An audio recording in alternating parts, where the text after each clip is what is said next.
Hello everyone, good morning. अभी मैं सो के उठ गई हूँ। अभी मैं ब्रश करूँगी, शावर लूँगी और ग्रीन टी पीऊँगी। अभी भी नींद आ रही है मुझे बहुत तेज, लेकिन आज मुझे कहीं पे जाना है, इसलिए मुझे जल्दी उठना पड़ा। ठीक है, मैं लेट हो जाऊँगी। मैं रेडी होके मिलती हूँ। Okay bye. So hey guys, कैसे हैं आप सब लोग। Welcome back to my blog. जैसे कि मैंने सुबह आप लोगों को बताया था कि आज मुझे जाना है, तो आज मुझे अपने मॉम डैड से मिलने जाना था, लेकिन अभी जाना कैंसिल हो गया है क्योंकि एक तो बहुत धूप है और दूसरा मेरी माँ चाहती है हम लोग आज ना आए, हम लोग कल आएँ। हाँ, मैं समझ रही हूँ। अभी आप सोच रहे होंगे कि तुम्हारे माँ बाप तुम्हारे साथ नहीं रहते हैं या मैं अपने माँ बाप के साथ नहीं रहती हूँ। नहीं, ये घर मेरे माँ बाप का ही है, लेकिन मेरे माँ बाप यहाँ पे नहीं रहते हैं। वो लोग यहाँ से थोड़ा दूर रहते हैं क्योंकि मेरे डैड की जॉब है वहाँ पे। तो मेरी माँ चाहती है हम लोग कल आएँ क्योंकि कल रक्षाबंधन है, आज नहीं। एक तो ये मुझे समझ में नहीं आता है कि ये हमारे जो इंडियन पेरेंट्स हैं ये बड़े कब होंगे। ये अभी तक बचपन में ही अटके हुए हैं भाई। अब तक ये बचपन में ही अटके, उनको लगता है अभी भी हम लोग बच्चे हैं, अभी भी हम लोग 10 साल के हैं, अभी भी हम लोगों के अंदर दिमाग नहीं है। ठीक है भाई, आप लोगों ने दुनिया देख ली है, लेकिन 20-30 साल की तो हम लोगों ने भी देख ली है। हमारे अंदर भी इतना दिमाग है। पता नहीं लोगों को क्यों ऐसे लगता है, ये समझते ही नहीं है इस बात को कि भाई बच्चों का भी अपना दिमाग होता है, उनको पता है ये सब चीज़ों का। और फिर वो लोग गुस्सा हो जाएंगे खुद से ही कि ये लोग खुद से ही उनका ओवर थिंकिंग चालू हो जाएगा। ये हमें प्यार नहीं करते हैं, इनको हमारी केयर नहीं है। अगर केयर होती तो आज आते। जो मेरे पिताजी हैं वो थोड़े से अलग ख्यालों के हैं, और ये मुझे नहीं पता है जिन पेरेंट्स को या जिन माँ बाप को बचपन में ट्रॉमा दिया जाता है उनके माँ बाप के ज़रिए।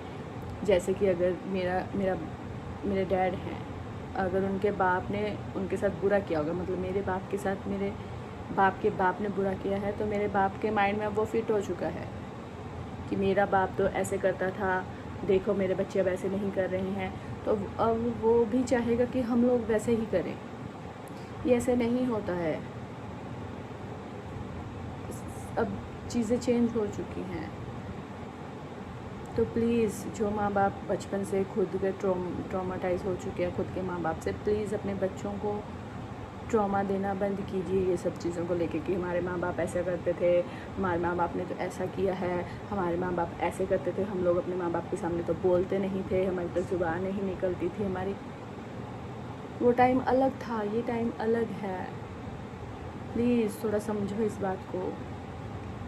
अगर मेरे पेरेंट्स चाहें तो वो 2 लोग हैं, वो दोनों यहाँ आ सकते हैं रक्षाबंधन के लिए, लेकिन वो यहाँ नहीं आएंगे। वो चाहते हैं हम सारी फैमिली वहाँ जाएं उनके पास, सब लोग।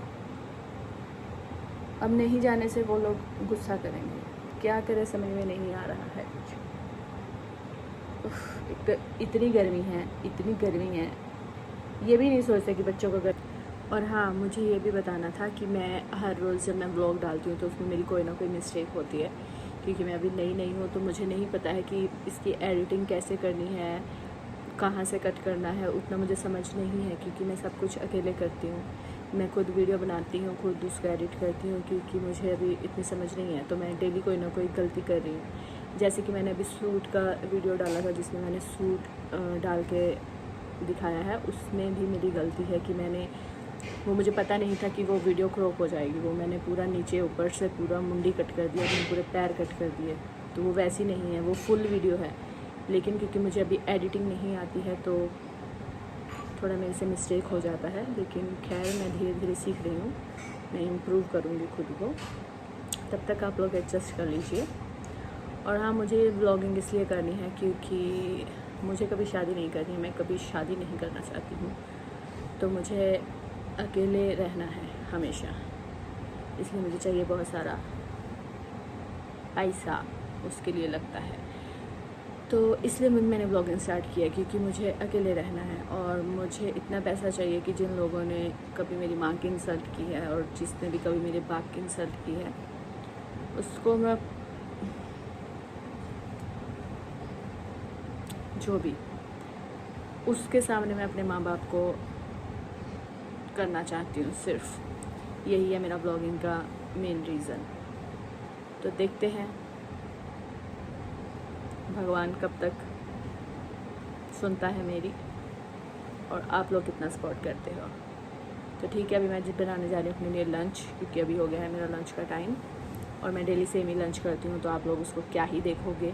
मेरा सेम ही लंच है, चिकन एंड रोटी। तो मैं अभी खाने जा रही हूँ, पहले बनाऊँगी फिर खाऊँगी। Okay tata, bye bye. हाँ, मुझे एक बात और बतानी थी आप लोगों को। कल जब मैं अपनी दोस्त के घर गई थी और उसके घर से मैं वापस आ रही थी, तो उसने मुझे बोला कि मैं तुम्हें ड्रॉप कर देती हूँ थोड़ा आगे तक, क्योंकि उसको पता है मुझे रास्ते समझ में नहीं आते हैं। लेकिन मैंने उसको बोला कि नहीं, मैं खुद से चली जाऊँगी, मुझे रास्ता पता है। मुझे लगा, मतलब मुझे मेरे माइंड में था कि रास्ता एक सीधा, सिर्फ सीधा जाना है, लेकिन उस सीधे रास्ते पे जाने से पहले एक टर्न चाहिए था, लेकिन मैंने वो नहीं लिया। मैं सीधा ही चली गई और मैं पता नहीं रात के 10 बजे कौन से जंगल में घुस गई। भाई मेरी हालत बहुत ख़राब हो गई थी, बहुत ज़्यादा ख़राब। मैं पता नहीं कौन से जंगल में चली गई, वहाँ पे कुछ नहीं है, एकदम सुनसान, सिर्फ पेड़ ही पेड़। पता नहीं वहाँ से मैं कैसे वापस आई हूँ वो मुझे ही पता है। मुझे एक कॉल आ गया मेरी फ्रेंड का, सिर्फ उस कॉल ने मुझे बचा लिया। नहीं तो मतलब मुझे पता चल रहा है कि मैं गलत जा रही हूँ, लेकिन मैं जा रही हूँ और मैं जाए जा रही हूँ, सीधा जाए जा रही हूँ। मेरा मन ही नहीं कर रहा वापस आने का। मैं सीधा, मुझे लगा शायद वहाँ आगे कोई रास्ता होगा, लेकिन फिर मेरी दोस्त ने बताया कि आगे शमशान घाट है। भाई आगे से रात को, इतनी रात को मैं कभी बाहर नहीं जाऊँगी, स्पेशली यहाँ पे, ये शहर में, ये मैं कभी बाहर नहीं जाऊँगी इस टाइम पे, ये मैंने सोच लिया। और जब मैं कल उसके पास गई थी, उसने मेरे से एक सवाल पूछा था कि क्या मैं ये राखी सेलिब्रेट करूँगी, क्योंकि उसको पता है मैं ज़्यादा त्यौहार सेलिब्रेट नहीं करती हूँ। मुझे इतना कोई, सॉरी गाइस, मुझे बहुत गर्मी आ रहा है। तो हाँ, तो मैं इतना त्यौहार मैं कोई फेस्टिवल सेलिब्रेट नहीं करती, क्योंकि मेरा मन ही नहीं होता है कोई फेस्टिवल सेलिब्रेट करने का। तो उसने मेरे से पूछा था कि तुम्हें क्या लगता है कि शादी के बाद क्या भाई चेंज हो जाते हैं, क्योंकि उसका भाई का भी शादी नहीं हुआ है और उन लोगों में आपस में बहुत ज़्यादा प्यार है। टचवुड उनको नज़र ना लगे, उन लोगों का आपस में बहुत प्यार है, वो बहुत फ्रेंडली रहते हैं एक दूसरे के साथ। तो उसने मेरे से पूछा था कि क्या शादी के बाद भाई चेंज हो जाते हैं। तो मुझे लगता है कि हाँ, काफ़ी हद तक हो जाते हैं, क्योंकि अभी रिसेंटली मेरे भाई से एक झगड़ा हुआ था। वो मेरे से नहीं पूछा उस झगड़े की वजह कि तुम बताओ रीज़न क्या था इस झगड़े का, वो अपनी बीवी की बात सुना। उसने मेरे से पूछा ही नहीं, उसने मेरे से आज तक नहीं पूछा कि उस झगड़े का रीज़न बताओ, कि वो झगड़ा किस रीज़न से हुआ था। उसने मेरी साइड की स्टोरी आज तक कभी सुनी ही नहीं है, उसने सिर्फ एक साइड की स्टोरी सुनी है। तो हाँ, मेरे ख्याल से होता है, चेंज होता है थोड़ा, ये वो थोड़ा ज़्यादा। ये मुझे प्रॉब्लम नहीं है कि भाई लोग अपनी बीवी का ज़्यादा सुनते हैं, वो सुने, वो अच्छी बात है, लेकिन दूसरे के साइड का भी सुने। एटलीस्ट थोड़ा अकेले में उनसे पूछ लें कि क्या प्रॉब्लम है। बहना सिर्फ राखी कहने के लिए नहीं होती है, राखी होती है अपनी बहन की रक्षा करने के लिए, उसकी केयर करने के लिए।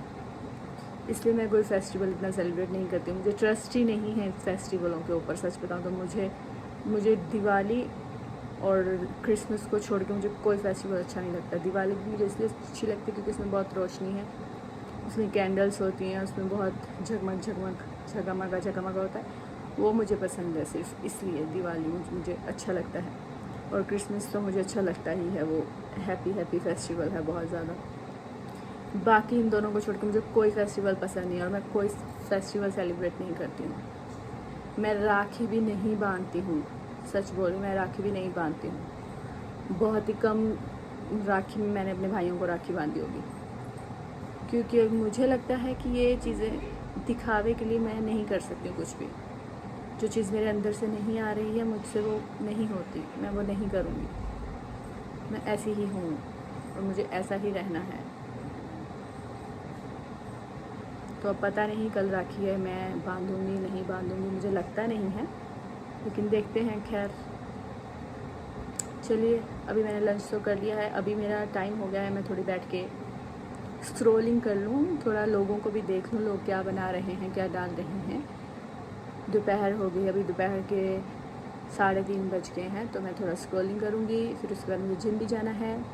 जिम में भी मैं चाहूँ तो व्लॉग शूट कर सकती हूँ, लेकिन वहाँ पे थोड़ा मुझे ऐसा नहीं पता कि लोग किसी को, मैंने अगर मेरे व्लॉग में कोई आ गया, किसी को कोई दिक्कत ना हो, कोई परेशानी ना हो। ये होता है ना कुछ लोगों को, जैसे कि अगर मैं किसी की फ़ोटो में आ जाऊँ तो मुझे बहुत गुस्सा आता है, ये पता नहीं क्यों। अगर मैं किसी की फ़ोटो में, अगर मुझे गुस्सा आता है, तो वैसे ही मुझे होता है कि अगर मेरी फ़ोटो में कोई आ गया या मेरे ब्लॉग में कोई आ गया, वो गुस्सा ना हो जाए या उसको बुरा ना लगे, तो इसलिए मैं जिम में शूट नहीं करती हूँ व्लॉग वगैरह।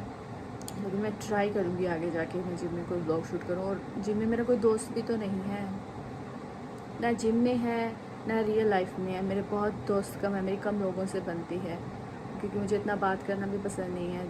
हाँ, ये मैं कर रही हूँ, ये मैं खुद से ही बात कर रही हूँ। ये अभी मैं कैमरा शाय भी बहुत, इसलिए मैं अभी मेरे अंदर वो वैसा कॉन्फिडेंस नहीं है कि मैं खुल के बात कर पाऊँ। लेकिन जितनी मैं एक्सप्रेसिव हूँ उतनी अभी तक मैं नहीं हूँ। जितना मैंने ये कैमरे के सामने अपने आप को एक्सप्रेस किया, इतना मुझे नहीं लगता मैं रियल लाइफ में किसी के सामने अपने आप को एक्सप्रेस करती हूँ। लेकिन जब मैं धीरे धीरे थोड़ा फ्लो में आऊँगी, तब आप लोगों को मेरी रियल पर्सनैलिटी पता चलेगी। अभी मैं थोड़ा अभी मुझे थोड़ा कैमरा शाई हूँ थोड़ा सा मैं। चलिए खैर, एनीवेज बहुत हो गया मेरा बकवास, अभी मैं बहुत हो गया मेरा बकवास। अभी मिलते हैं शाम को। Okay, tata, bye bye. और फिर हो गया मेरा जिम का टाइम, और मैंने लिया अपना प्री वर्कआउट मील, एक राइस केक और 1 टेबल स्पून पीनट बटर, और साथ में थोड़ी ब्लैक कॉफ़ी। फिर अपना प्री वर्कआउट मील लेके मैं निकल गई जिम के लिए। और शाम के अभी 6 बज चुके हैं, और ये मैं पहुंच गई हूँ जिम। जिम है मेरा 2nd फ्लोर पे, तो मिलती हूँ आपको जिम में। तो ये मैं पहुंच गई हूँ अब अपने जिम में मैंने अपना वर्कआउट लगाया। वर्कआउट फिनिश करते करते मुझे बज चुके हैं 9। देखिए, अभी मैं आपको वो दिखाऊंगी टाइम पे, इसमें घड़ी में भी देखिए 9 बज चुके हैं। लगता है जब तक ये धक्के मार के मुझे जिम से नहीं निकालेंगे, तब तक मैं इस जिम से नहीं निकलूँगी। और फिर मैंने वर्कआउट ख़त्म करके पिया अपना प्रोटीन, और ये मैं ढक्कन खोल के इसलिए पिया क्योंकि ढक्कन बंद करने से ये मेरे ऊपर गिर जाता है। और फिर प्रोटीन पीने के बाद मैं आ गई अपने घर पे, और घर पे आके फ़्रेश होके मैंने खाया अपना ये डिनर, और उसके बाद मैं वॉक करने चली गई। अभी मैं आपको एक चीज़ दिखाती हूँ जो मेरी बहुत बहुत फेवरेट है, आप लोगों को अच्छी लगेगी। 1 मिनट, सी ये चाँद, ओह माय गॉड, ऐसा लग रहा है जैसे ये इसके ऊपर स्माइली बनी है। देखो, वाह, ये कितना खूबसूरत है। सी गाइस, सी ये कितना खूबसूरत लग रहा है ये चाँद। वाह, जस्ट वाह। अभी मैं छत पे वॉक करने आई थी, इसे देख रही थी। वाह।